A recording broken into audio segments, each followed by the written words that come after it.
Everyone, and welcome to today's webinar. For those who are joining us for the very first time, my name is Alina Bonadonna, and I'm, as always, excited to be your moderator today. And today's speaker is a recognized leader in food safety and risk management with a decades of experience shaping industry standards and enterprise level strategies. So please give a warmest welcome to Bryan Armentrout on our virtual stage today. Hi, Bryan, how are you? Hi, Elena. Very good meeting you, and thank you for having me on. So I'm really excited to be here. Thank you so much, Bryan, because I already told you on our back a few minutes talk that you were my another celebrity in my list to invite for Nemis Academy. So I'm super excited to have you here. And you see people already warmly welcome you on the stage. So probably I will not need to take much of your time, but if you don't mind, I will just quickly thank to Nemis Technologies for supporting such small but super important and valuable project like Nemis Academy, allowing me personally to invite such high-level enterprise speakers like yourself. Oh, thank you. So, from where you are talking now, actually, Bryan? I am in Colorado in the United States, which for people not familiar with the states in the United States, is we are in the west central region, so in the mountain area of the United States. And so of course here in the Northern Hemisphere, we're in the middle of winter, where it is currently, it looks like what's our temperature? So we're about -7 or so right now. Oh wow. Oh wow. Yeah. I should say that in Switzerland it's a bit warmer, but we're also freezing a bit, so it's around like -2, -3, depending on where you are. So, guys, as far as I saw already some reactions, it means that you are ready to listen to today's topic and get the best of your knowledge. So, my reminder would be just to shoot on the sharpest questions at the end. So, Bryan will be excited to answer all. And I will not take much of your time, Bryan. The time is yours. Enjoy. Thank you, Elena. Appreciate it. So everybody, let's dive in. And so part of this presentation, as we're going now, is information dense. And part of what I love about what we do in food safety, quality assurance, manufacturing, is that every now and then something comes along that changes how things are looked at. And really what I'm doing here today is presenting to you that type of a step change. And so you're going to be thinking about this through the presentation. And what my challenge is here for this is look at this information through this new lens and say, how is it that this applies to my business, and how can I use this in addition to what I'm doing already to improve food safety and make sure that we're doing the right thing? Because as I like to talk about on the food safety chat, food safety is not a point of competition. It doesn't matter where you're at in the world, and people on this webinar today are from all over the world, and I thank you for joining us, is we're all in this together and we all benefit from food safety, and the consumers expect our products to be safe all the time. And that's our challenge that we need to meet all the time. So let's dive into the presentation here today. We're talking about something that is new to food. And what's interesting about this, and we'll talk about this as we're going through our discussion here today, it's new to food, but it's not new to other industries. And we'll talk more about that as we go into this. So we're talking about enterprise, meaning your entire organization and how you look at food safety risk and how you optimize for that, meaning how do you reduce that to a level that you can manage? And how do you then use that in your business to turn that risk into improved profitability for your company? Now, one of the things, and we'll talk a little bit about my experience as well, is that what always scared me the most running quality assurance for very large food companies is that the food safety risk you don't know about is the risk that is the worst. It's the thing that keeps you up at night. It's the thing that makes you worry. It's the thing that you really don't have control over. And if you work in this field and if you're involved with food safety, control is very important. And it's something that makes you very nervous. And what's good about this is a tool that's going to help you address those type of activities. So first off, why should you listen to me? I've listed out a few things here that I do. And over my career, I've worked for over 25 years in food manufacturing and quality assurance and food safety, running quality assurance at large consumer packaged goods companies here in the United States and France as well. And in those roles, I ran food safety, quality assurance, and regulatory. I also had the honor of serving for 6 years on the SQF, the Safe Quality Foods, as their Technical Advisory Council co-chair, helping to manage and steer that committee with them. I work in the United States here as a food safety and quality assurance consultant, helping companies improve their systems. I also wrote this book that you see on the screen as well a few years ago, helping new managers when they're in their role and some of the key leadership secrets you need to learn. And I identified 4 different areas that you're not taught that you need to understand if you want to be a successful manager. And as I mentioned earlier, I also host the Food Safety Chat Live, which is on Fridays at 8 a.m. Mountain Time here in the US, where I bring food safety experts onto my channel and we share information with you. So very quickly, I wanted to share a story which was embarrassing and life-changing from my perspective, in that there was an audit that almost killed my career. And this happened pretty early on. This was in my early 30s. I was maybe 31 years old at the time. And I would just started my first role as head of quality assurance for a food company. And within 2 weeks of starting, we had an audit, it was an ISO 9001 audit for that facility. And what I found out was really very scary, in that the facility was not prepared for this audit. And to make things worse, the auditor came from automotive, not food. He would have been very happy if we made cars, but we made food, and he had trouble understanding how different theories and different things were applied in that facility. The auditor would ask a question and say, for example, I would like to see your management review process. And we had a beautiful management review process, which the prior director of quality presented. Luckily, he was in the meeting with me to help guide the conversation, because I didn't know any of the systems. I was only there 2 weeks. And it was written very well. The auditor went through it and said, okay, I would like to see some of the notes from the meetings that you took regarding all these activities you're doing. Well, then the individual who was with me in the meeting said, well, we actually never really started this. And what happened is what you can expect. The pen came out and the auditor began writing deviations. And that went on for the entire audit. And we had at the end of the audit over 1.5 pages of single line deviations. I think really he passed us on the audit. We barely passed out of mercy. There was probably more things he could have written us up for than he did. And I was devastated. And everything I had been taught to that point that was supposed to work didn't work. And clearly the systems that were working in that plant, or were supposed to work in that plant, didn't work. And it really got me thinking, and this put me on a journey that I've been on ever since, figuring out the linkage and the disconnects between what we say we do and what we actually do. But at that point in time, it almost killed my career, and I thought it was pretty much over. And really what I learned coming out of this is this. And you're probably asking yourself, why didn't this work? And what I identified is that this system wasn't enough to produce safe, high quality food. Audits are snapshots in time, and they're always looking backwards. And one of the lessons I always taught my teams in quality assurance is it's part of our job in what we do to help the company see what's coming. They don't necessarily need to know what already happened, but a lot of times, unfortunately, we focus on that too much. We need to think about things in terms of how do we use this information to move forward. And if you take away one thing from this webinar today and write this down, is you need to be not reactive, you need to be predictive. It's the corrective versus preventive actions. How can we use information to predict and prevent problems in the future from ever happening? And that's really the theme with what we're talking about here today. Now with audits, those are a snapshot in time.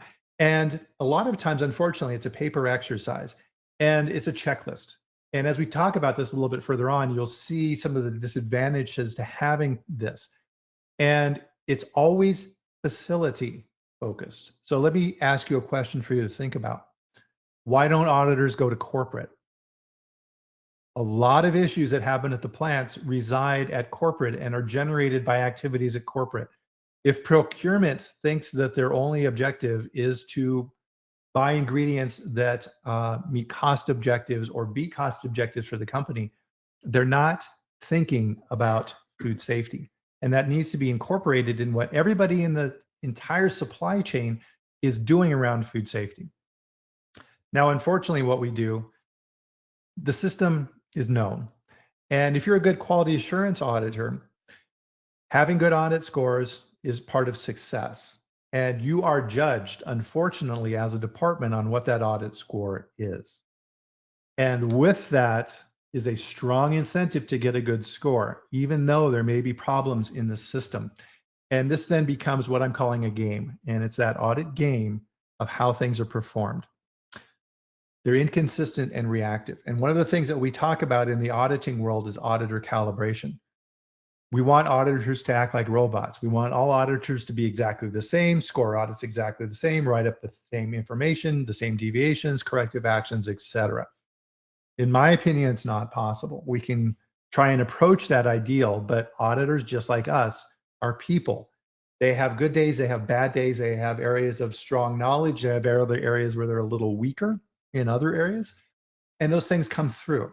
Now imagine if you're an auditor and you're on the road 100% of the time, constantly going between places, writing up audits for places who don't necessarily even want to see you. They want to get you out of there as quickly as possible. And that's your constant state. That's a hard place to be. And it's a difficult thing. Part of what we're seeing, and we'll look at this a little bit more in detail as well, is we see out there appendixes and supplier audits and customer audits. I have a client I visited with one of their co-manufacturers this year, and their quality manager shared with me that their facility, in addition to all the other audits that they have, are going through 18 customer audits that year. 18.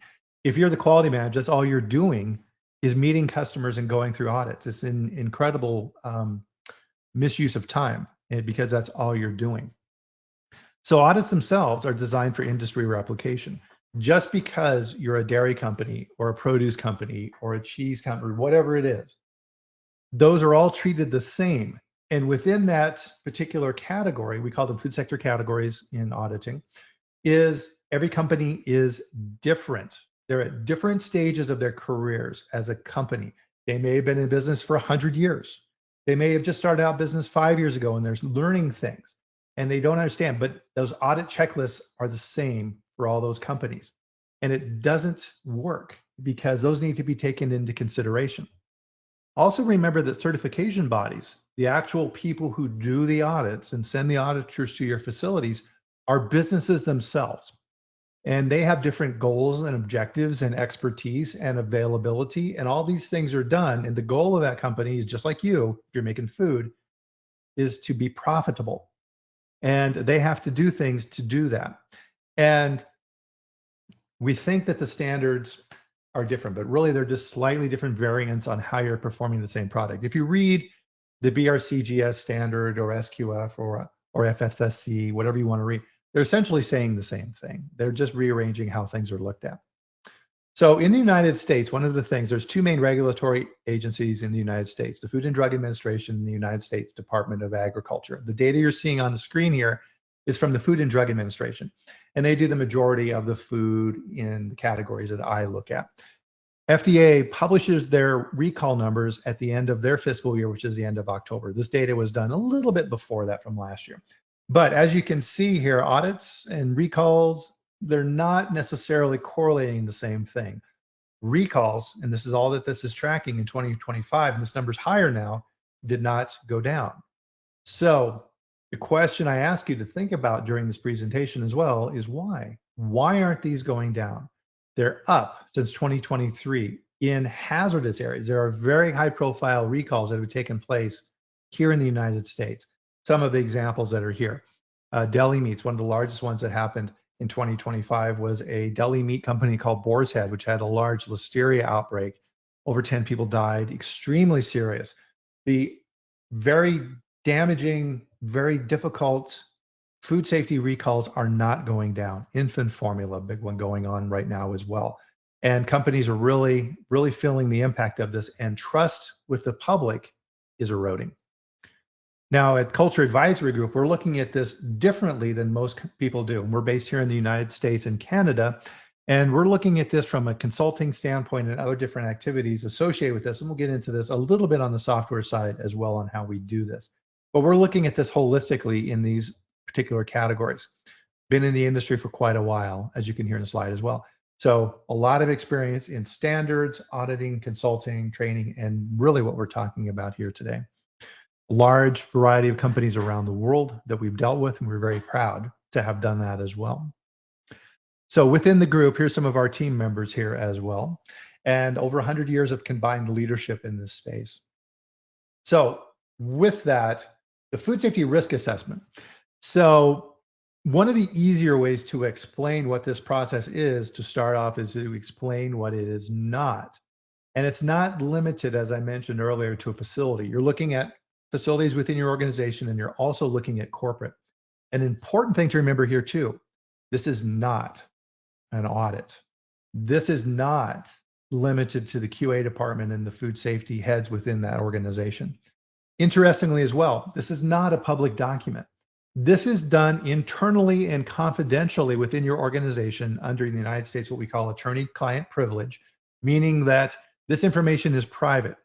And this is done on purpose because unlike an audit, one of the things that we're trying to do in this process is find hidden issues within your systems, within your overall process of how you manage and create products to look for hidden risks within this. Also, this is not something you do for a 3-day audit and then you put it on the shelf and you look at it next year. This is meant to be a continuous improvement process. This helps you identify your areas of weakness within your company and then work on mitigating those risks to improve it overall. This is not a static checklist of questions. This is looking at, and this is an important piece, this is looking at the people who are in those organizations and who runs those different departments and how they view food safety. You can write the most beautiful procedures in the world, just like my audit experience where my career was almost killed. You can write the most beautiful procedures, but if they're not how you actually do things, they are worthless. Right? Let me say that again. If you don't actually do what you say, it doesn't matter. You can write everything that you want, but if no one actually does it, it doesn't matter. So this process is a process to access world-class food safety experts. One of the issues that I had, and this was frustrating for me working in the corporate world, was I was running quality assurance for a $3 billion company.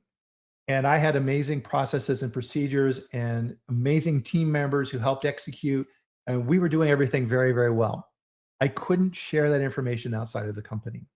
And I felt like it needed to be shared. And that's something that I'm able to do now, which I absolutely love. But food safety needs to be shared between these companies because we need to bring everyone up within this. This is also a method to do what we call managing up in the organization. And what do I mean by that?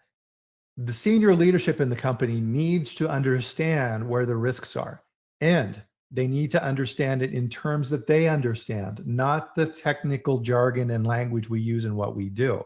They need to understand what we do in terms of business priorities. And as we talked about in the title of this presentation, moving and using that information to improve the profitability of the company. If you have good programs in place for developing and launching new products with minimizing risk, the company is going to be able to do that faster, and they're going to be able to make more money. And this is the ironic thing that companies don't understand is, and think about this too, the better your systems and processes are and people who follow them, the faster you can bring new products to market. And that's a key point. So you look at this and you think about it confidentiality, and you look at this in terms of the process, people, and products. And then you can use this to benchmark. Part of the advantage of this is we utilize industry expertise at a high level. People like me who have been there and done that at a high level, vice president level within companies. And we're able to bring our experience to the table and help you put in good systems. It's not a checklist. It's not an audit. It's here is best practices that you can put in your companies and then trend those things over time. So, as I mentioned earlier, guys, risk is not new. Other industries use this all the time. The banking industry, if you're going to get a mortgage or a loan, they evaluate you and determine your risk for that loan. Are you a trustworthy person that we can loan this money to and expect to get it back? automotive industry, insurance industry, aerospace, all of these industries have been using risk assessment within their processes for a long time. You can actually go to school and get a certificate in risk management. In the insurance industry, they have an entire career field called actuarial sciences. And that's all they do is evaluate risk. Why don't we do that too?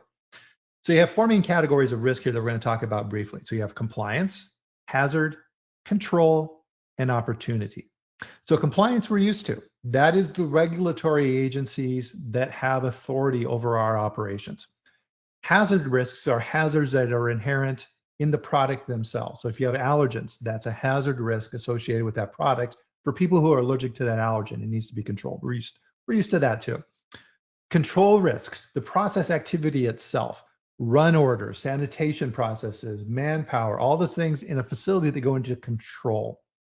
Now, with that, not all risk is bad. Driving your car to the office, going to go get groceries, those are risks. We mitigate those risks with good driving practices, speed limits, seat belts, airbags, insurance. If we get in a wreck and something happens, those are ways to mitigate that risk. We do those same things in companies too. If we're launching a new product, that's very risky. There's a lot of money, a lot of people, a lot of manpower, and we do everything that we can within that company to minimize that risk when we launch a new product. We do consumer panels and all kinds of things, but the upside to the business is huge.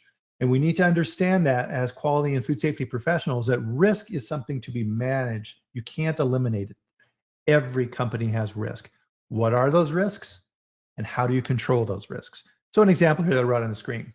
So this example here incorporates, and see if you can pick out here within this example, all four of those different elements associated with risk. So focus factors and indicators. We're looking at the dynamics within a company, the market that you operate in. If you're selling products to infants, that's a different risk profile than selling to the general population. What market are you selling to? Have in your company, have you had major changes? If you have a new CEO in your company who doesn't understand food very well, that's a major risk in these factors. What is the ownership and structure? Well, how does the board of directors oversee operations? What indicators do you have out there that you've had issues? Do you have high customer complaint rates? Have you had recalls in the past? These are the type of things that we look at to help you determine the risk profile within your organization. So this then becomes what I like to talk about a lot, and quality assurance and food safety in a lot of ways is basics. And a lot of times we forget the basics. And when you look at this, what you're seeing here is plan, do, check, act. Everything falls within the same framework.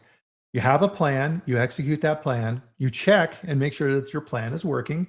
And if things aren't going quite the way that you thought, you bring it back to where it needs to be, and you repeat that cycle. And you do this then by looking at the company, determining your risks, use technology to help you then fix those risks. Make sure that people are all on board with what you're doing, because again, the people side is very important. You then improve and correct on course, and then you continue that management process. Continuous improvement is very important. So this risk model is very famous in the risk management industry. This is called the bow tie model. And this is how risk is looked at in the rest of the world. And I think how we need to look at it in food as well. Is you have, as you mentioned, those four sources of risk, right? We talked about these just a little bit ago. So compliance, hazards, controls, and opportunities, new products. So you then have categories of risk within what you do, and you have disruptive things that happen. Right? Things always happen in companies. It's a guarantee. And these are going to break down into these four main categories. So you have people issues. So let's say that the head of quality assurance leaves. That's a disruption. Premises, you acquire a new company that was purchased by your CEO, and now you need to incorporate within your operations. Processes, you launch new products, and let's say that new product has an allergen, a new allergen that you need to introduce. Products, inherent risk within the products themselves that you may be aware of. There's a disruption that happens. This disruption then has an impact on the organization that you need to adjust for. And these fall under these four categories. So financial risks to the organization. A recall costs a lot of money. There are studies out there that were published that show the actual physical cost of a major recall is $30 million US. huge. That will put most companies out of business. Infrastructure. You may have to go in and completely revise your plant because you can't clean the equipment properly. Reputation. This is a huge one. We're in the information age. People have information and it travels all the time. And that information may not even be correct. And people who share that information may have a hidden agenda against your company. Your reputation is easily damaged, as Boar's Head found out very quickly. This then can translate into market impacts as well, loss of market share, for example. This risk model works very well within what we do in food safety and food manufacturing. So what does this process look like? So step one within the risk assessment process and how we look at optimizing and managing risk within your company is first setting up confidentiality. And depending upon the rules of where you're at in the world, this will vary. But we're setting this up as an internal document. In the US, this operates under the Chief Legal Counsel. We work on their behalf. This information is confidential within the company because, again, we want to find issues. We want to be able to identify within that company where the problems are. The next step is to scope out and do a snapshot of the company. And we do extensive research into the company. So where do you operate? What products do you sell? How long have you been in business? How many co-manufacturers do you have? Where are your plants located at? Are you a subsidiary of a larger company? Who's on your board of directors? Who's on your senior leadership team? How are decisions made within the company? How does the strategic process work every year within the company for determining objectives? How are new products launched? How large is your market share? What is the reputation of your company in the marketplace? Do you have a lot of bad press? Have you had recalls? Are you under scrutiny? Are you producing products that may be considered risky under FDA regulatory standards? Are you selling products through channels that are developing? As we all know, around the world, a lot of products are sold online. Who are you actually buying from? And if you're a company, how do you sell through those channels? Are you home delivering products? Here in the US, that's a very large trend. But if that food is sitting on someone's front porch all day and getting hot in the sun and has raw and ready to eat materials in that box, what's the risk with that? Has that been thought about? So we take that snapshot within the company. And then we do interviews. And we focus on two main areas. And the first one that we're highlighting here is one that most people do not even take a look at, and that's corporate. We sit down, and what I like to talk about here is the design control process. There we go. This is the whole process with any company where you come up with ideas, marketing solidifies those ideas and what they would like a product to be, R&D develops that product, it goes through benchtops and trials and launches and all kinds of fun stuff, and then it goes to actual manufacturing, and then you have that feedback mechanism. That entire process, there's a lot of different groups that impact food safety within that supply chain, directly or indirectly. So of course you have quality assurance and food safety, but you also have operations, legal, communications, marketing, sales, procurement, R&D, leadership, the CEO. Everyone within the organization has a huge impact on food safety, and the decisions that they make in their organization impact food. And part of this is understanding that. So I want to, for example, talk with the head of procurement. I want to understand what their objectives are. Do they have food safety objectives in their group? If the organization has a recall, does that impact everyone in the organization from an objective standpoint? How do they train their teams in procurement on food safety? Now you may be saying to yourself, what? Train procurement in food safety? Yeah, absolutely. That procurement person needs to understand early in the process if a potential supplier is going to provide them with safe raw materials, not just something that is cheap. And if it doesn't look like they can do that based on a few basic questions, why are you even talking with them? Safety is paramount in the organization, and it needs to be taught through the entire organization. If research and development is looking at developing a new product that introduces a new allergen into a plant, that's a major complexity. Does the organization really want to do that? Now with this process, and this again, highlighting this and underlining this, and think about this some more, is this is not an audit, remember. This is not a checklist. These are conversations. I'm not going through an organization where we're doing this assessment is not saying, do you have a procedure for this? Check, check, check. Do you have a procedure for that? Check, check, check. No, these are conversations. we're looking at not only these different departments, but how is this information handed off between the departments? If the company decides to launch a new product and they do it in such a short time frame that nobody can do their work in order to meet that launch date, that's a significant risk that we need to identify. That's not a checklist question. That's a process question. So how are you looking at change management? People change in the organizations all the time. And when someone leaves, things change and that increases risk. So then we look at these things and we put those into actionable priorities. I call this the top 10 list. What are the leading things in your company that you need to focus on first? And that needs to be developed and determined not by the quality and food safety organizations, by the senior leadership in the company, managing up. You need to get the organization involved in this process. Simply showing them requirements and saying we must do that is not a language they understand. But if you prioritize these activities and show how it will help the company perform better and reach world-class status and improve profitability, now you have their attention. And that's what we do in this process is we teach you how to speak the language of senior leadership so that they're on board with what needs to be done in the organization. And everything is a priority. So what we're doing in quality and food safety, what marketing is doing, sales, all these different groups, this helps prioritize to make sure the organization understands correctly what these things are. So again, deliverables, not a snapshot. This is not a 3-day audit where you go into the organization and say, okay, bye, we'll see you in a year. This is a continuous improvement process. And with this, you can work with us on the continuous improvement piece, or you can do this on your own if you have the resources in the organization. But again, companies are all unique and companies are all different. You're going to be a different spot, and we're there to help you either way. So that action plan is put together for that continuous improvement, monitoring, and evaluation to make sure those systems are working correctly. So back to what we talked about at the beginning. So, okay, Bryan, kind of understand what you're talking about here, but benefits, return on investment, how do these things actually work in the organization? How do we spot risk, misses, CI, drive improvements? How do we optimize the culture, the resources, and the efficiency? How do we empower the employees? How do we expand that customer base and show that we're better and we're more executable in these areas and the chances of having a failure are less? How do we strengthen that resilience?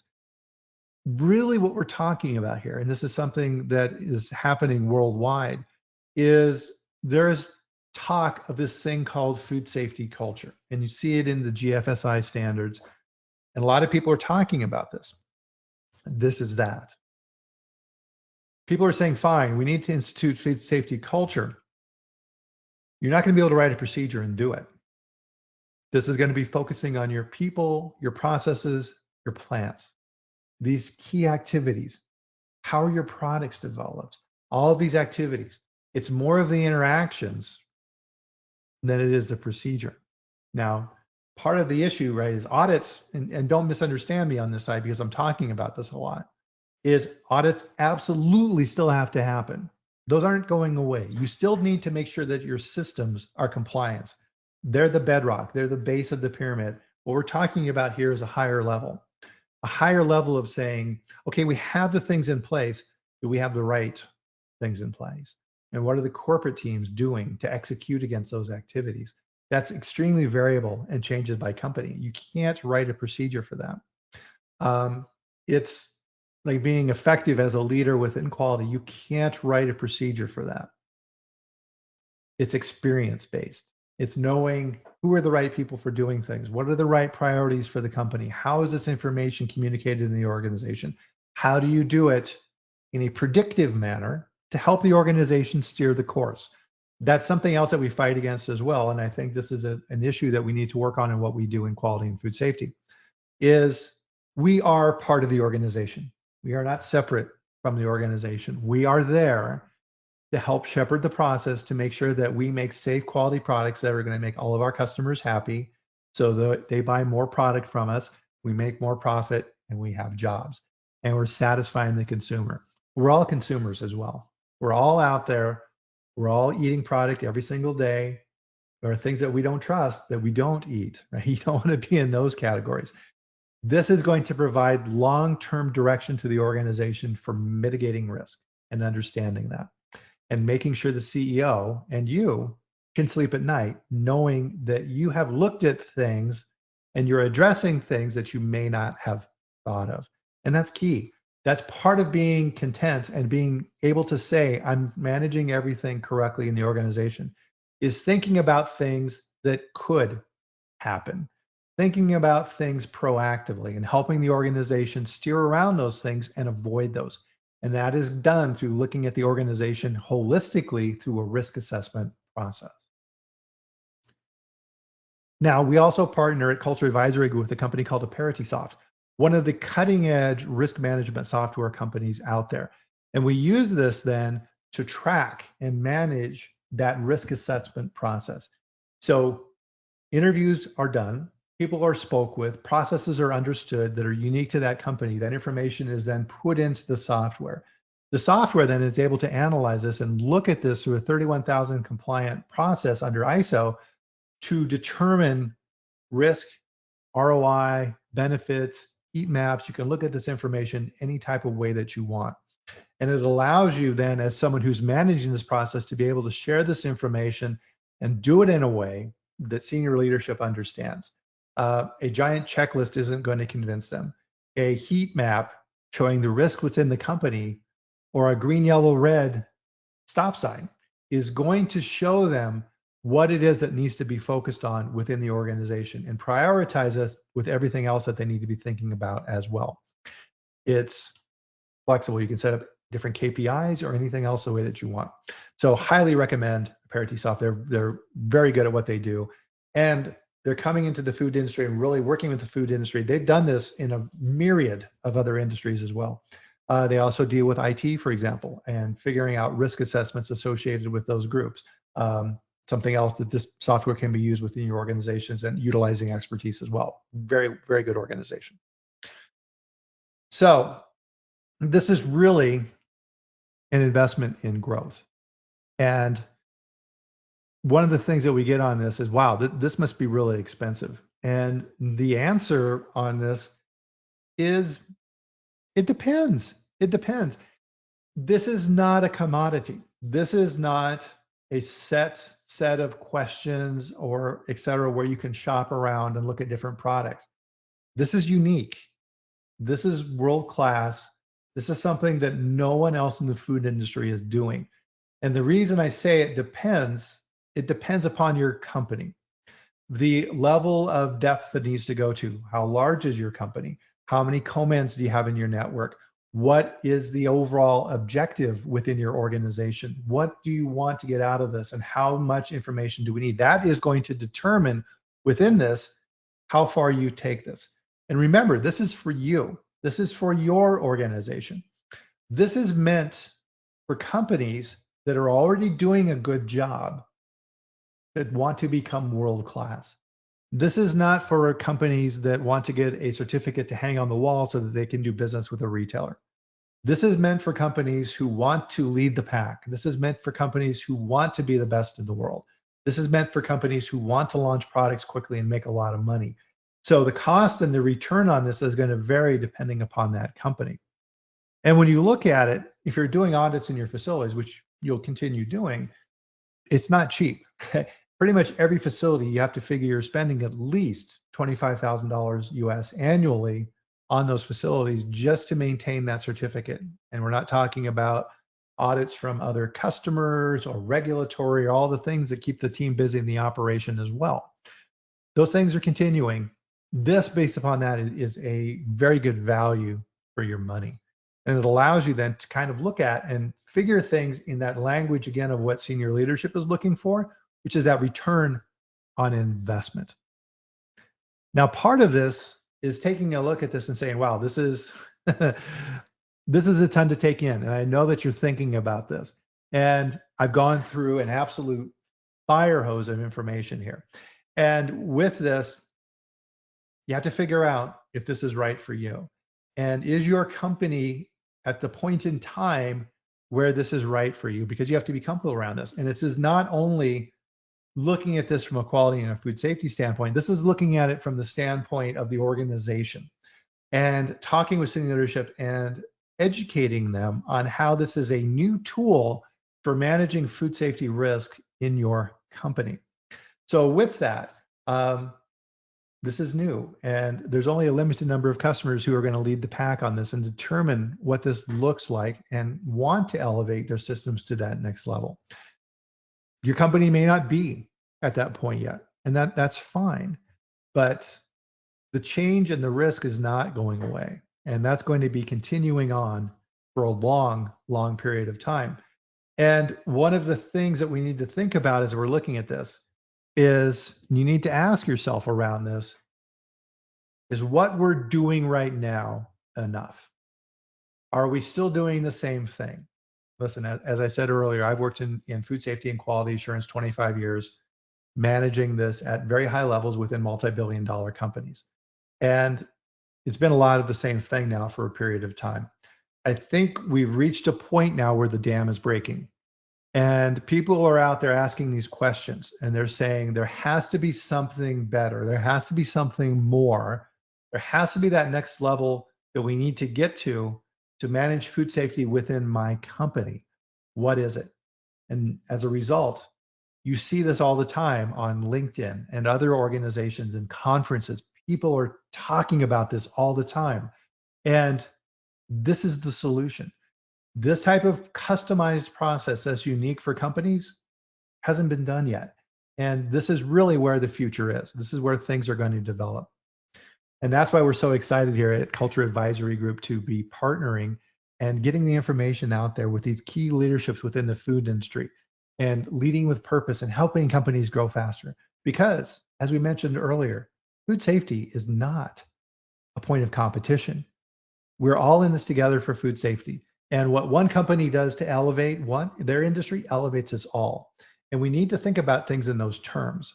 And how can I help not only my company, but how can I help the industry? And I'm fortunate to be in a position to be able to have a wide reach and be able to talk with a variety of people around this. And the message is everywhere. And it's not, do I need to do this? I think really it's going to be, when do I need to do this? So think about that, and hopefully the information here today has helped to give you something new to think about. Thank you. Thank you so much, Bryan. Thank you so much. And I don't see much claps, guys. Where are your hearts and claps? Thumbs up. Yes, it's coming. So that's a lot. Yeah, guys. Thank you. That's amazing. And we do wait for your questions. And I will probably, actually, the first one already arrived, so I didn't have time to add my own. So, what is your opinion regarding to who QFS function should report to, and have you observed more issues raised when reporting to operations? That's a very interesting question, and here's my answer on that: is it depends. It depends. I have seen organizations where quality and food safety report into operations, and the leadership of the operation groups is fantastic. When I ran quality at White Wave and Morningstar Foods, the head of operations I reported into, fantastic leader, fantastic leader. I would come to him with problems and say, Scott, this is going on and I need, and his response every single time back to me, Alina, was, you go do what you need to do. I've got your back. Perfect. Other organizations, you report into the CEO. There's huge advantages reporting to the CEO, because now really you're doing what we need to do.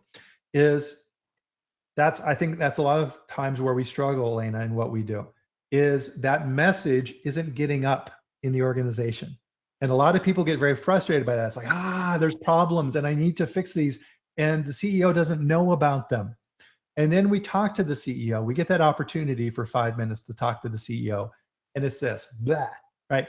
And all the problems and all the issues and all the worries.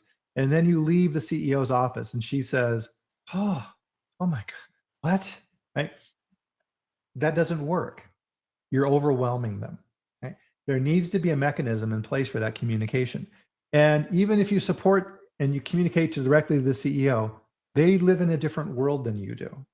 right? You need to be able to talk and communicate. So again, it's looking at those mechanisms of how is this information shared and communicated in a business language, not a food safety language, in a business language. Then you'll be able to move forward. Thank you so much, Bryan. And also, it was quite interesting that you emphasized that audits are important but not enough. And what is the single biggest blind spot audits consistently fail to uncover, on your opinion? It's so I didn't mention in my CV at the beginning, but I ran the consulting, training, and auditing and certification groups for a very large multinational firm. And it's a very difficult business. It really is. If you work in a certification body, essentially your product is not really the audit. Your product are the auditors. If you have a good auditor, and I had amazing auditors. There were world-class auditors who they would go and visit my clients, and the clients would call me and say, oh my goodness, that was such a fantastic audit. We learned so much. Our plants are so much better because of this auditor. Thank you. Well, conversely, there's other ones too, Elena, who don't really help as much. And it's very difficult. It's very hard to be an auditor. They have hundreds of questions that they need to answer in a very, very short period of time. And they have to go out on the floor and they have to do all these things. And then after the audit is done, their work doesn't end. Now they have to write up the report and they have to get the corrective actions. It's a grind. And they're only in that plant for 3 days out of 365. They're seeing 1% of how that plant really operates. It's very challenging to get a good picture out of that. Plus, as I mentioned, that's a reactive way of looking at things. Show me your reports from last month. Show me your meetings from last month, et cetera, et cetera. And then the auditor has to use their eyes and ears to see if those things are true, but that's all they can do. And then that stops. And then you do it next year again. We need a continuous process. Yeah, thank you so much. And also, funny enough was when you mentioned at the beginning that the audit was from automotive company or from which is transportation, right? Yes. Yeah, the auditor he did the best that he could, and he was a very nice man. But he really, really wanted us to make cars. And he actually, during the audit, took the time to explain FEMA evaluation, so failure mode effect analysis, very commonly used in the automotive industry, not in food. But he was trying to teach us to be a car maker, which was not a good use of time. Yeah, that's really funny. Or not, I don't know. Yeah, another question. Yeah.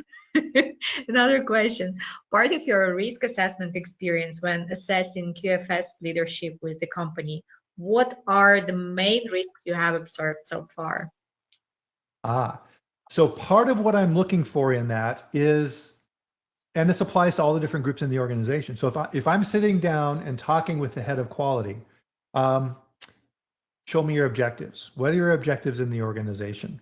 And so you would have then, Elena, some of the objectives that you would expect a quality person to have. Oh, well, we have KPIs in place for complaints and product hold and blah, blah, blah. Okay, great. What about recalls? Yes, we have objectives for recalls and things like this. Okay, well, what happens if you have a recall? Oh, I lose all my bonus and everything else. Okay, well, what about the other department heads? Do they lose their bonus? Well, no. How do you, and something I like diving into quite a bit with the different department heads, and this applies to quality as well, is tell me about your training program. How do you teach people about food safety and quality? How do you teach other groups in the organization with food safety and quality? One of the most effective programs I put in place is we had a joint supplier evaluation program, Elena, between quality and procurement. And each of the two different groups had a set of criteria, and we each had 30 points to evaluate suppliers by. And once a quarter, my regional manager for suppliers would meet, and I would sit in on these meetings quite a bit, would meet with the leading suppliers in the organization. And procurement would say what the supplier was doing well and what they weren't doing well. Quality would say what they were doing well and not doing well. And then we would come up with an overall evaluation for that supplier. And here's the interesting thing, is that company representative, if we were not happy with that supplier, Elena, they were always surprised, because who's the person coming to your company it's a salesperson. They don't know. So for example, we would say in quality, well, we're very unhappy with some of the quality of the product. We're doing an analysis and it's not meeting specification. You got to fix that. And the representative for the company would be like, really? I hadn't heard that, right? But the good part was he would bring that back to the organization. And the salespeople have persuasion in that company. And so now the salesperson is going to his boss, who's going to the CEO and saying, we have this major company and they're not happy with us. They represent $50 million in sales for our company. We need to make them happy. Was I able to move progress working with procurement? Absolutely. And instead of me being the grumpy quality person just going right? We partnered with that group and the results were fantastic. Yeah. And also, you know, what I found quite funny, again, not funny enough, that despite increased certification, we still have the continuous rising of recalls. How do you explain that? It's, yes, this has definitely been going on over the last 10 years. It's, let's just keep what we're doing, but keep doing it harder, right? And then it doesn't get better, and then it's harder. One of the things that the certification bodies are doing is, okay, well, we need better auditors. So we're going to make it harder to become an auditor. We're going to require more courses, more training, more things. Well, that just then reduces the pool of available auditors. So it gets harder to do audits. Adding questions to the checklist is not going to improve food safety in an organization if you're not talking to people at corporate. And nobody's talking to people at corporate. That's the biggest differentiator between the two approaches, is you need to talk to corporate. Yeah. So do you think food safety culture matters? Oh, absolutely. Absolutely. And really, it's fine. If you're an experienced quality person and you go around and visit lots of companies and lots of plants like I do, you know immediately what the culture is in that company. Just the minute you walk on the floor, Elena. So if you walk out on the floor and people look at you and smile, and when you go to their line, they ask you questions and they're proud to show you what they do, versus you walk onto the floor and everybody does this, right? And they don't want to talk to you. They avoid you. And the quality manager is trying to guide you around the plants to avoid the areas they don't want you to see. If you're an experienced quality person, you pick up on that immediately. And the culture is not the documentation. The culture is the people. And just creating more PowerPoints and making people sit in a classroom like this is not going to work. It is not going to work. Exactly. Yeah. So what the best way to motivate and to really empower the culture? It's so a lesson I learned coming out of those audits early on, where I almost lost my job, is you can't sit in your office and write procedures and work instructions and SOPs. The biggest lesson I learned, if you're in a plant, and please take this away if you're doing this, is I would go and I would talk with the people who do the job. What? Right. And I would go and I would say, I am one of you now. Please teach me how you do things. Show me how you teach a new person. And then here's the important part, is I would then ask them what they did when something went wrong. It's like, okay, a truck of ingredients shows up at the plant, Elena, and it appears damaged. What do you do? Oh, we just bring it in. Well, why? Well, then the quality manager finds out a day later and they have to go, it's too late. Quality and food safety need to be addressed at that point in time where the deviation occurs. That's food safety culture. And it's giving those individuals responsibility to act in those areas. Oh, well, we have a damaged shipment. I need to get the quality manager now, right? Don't even receive the truck, send it back, right? It's that old saying, is every step in your manufacturing process that you go along and you don't correct an error increases the cost 10x. It's 100% true. You need to fix it at that point in time. Yeah, 100%. I think we still have time for one more question regarding recalls. Don't you think there is not enough attention to the basics, controlling your PRPs versus CCP, PRPOs management, etc.? Maybe, but I'm going to take a contrarian view, and this is a good way to leave everybody for something to think about. Is when you're developing quality systems. So let's say, for example, we'll use my experience, Elena, which is dairy manufacturing. And one of the important steps when you're producing dairy products, milk, and these things is pasteurization. So that time and temperature treatment to make sure that the bacteria are killed, right? Who runs that process in the plant? Is it the temporary worker or the 1 month worker that you put on? No. You put on that line your most experienced, most dedicated, most trusted person to run that process. She's been running that pasteurizer for 20 years. They know what to do. That is under control. Okay? You don't need to put additional processes in place. What they need to know, again, like the receivers, what do I do if something does go wrong? What if the power goes out and the pumps go down? What do I do? Right? They need to understand that. And you need to rely on those experienced workers in your facility and give them guidance on what to do when things go wrong. More controls don't mean more control. Yeah, 100%. And maybe like one summarizing thought from you, Bryan, to share today with our attendees so they can leave our webinar with some thoughts in their heads to digesting what we discussed today. Yes, absolutely. And that's a good way to close out as well. Thank you.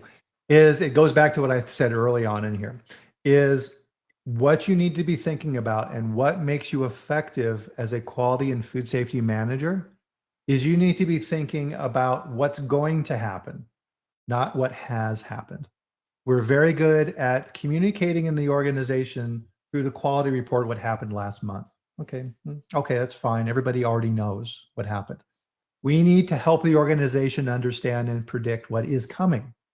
So if you get this new supplier, here's what we need to do. If we go into this new market, here's the things that I'm worried about. You need to become a valuable source of information, a mentor in the organization to help senior leadership and advise them on the correct course of action. Don't spend your time telling them what they did was wrong. Nobody wants to hear that. Help them move forward. That's how you become part of the team. Be predictive, not reactive. Thank you so much, Bryan. It was the best closure of this session. So guys, if you want to give more hearts to Bryan, you're welcome. You still have time to do it. And there are a lot of them. And I'm super happy to see it.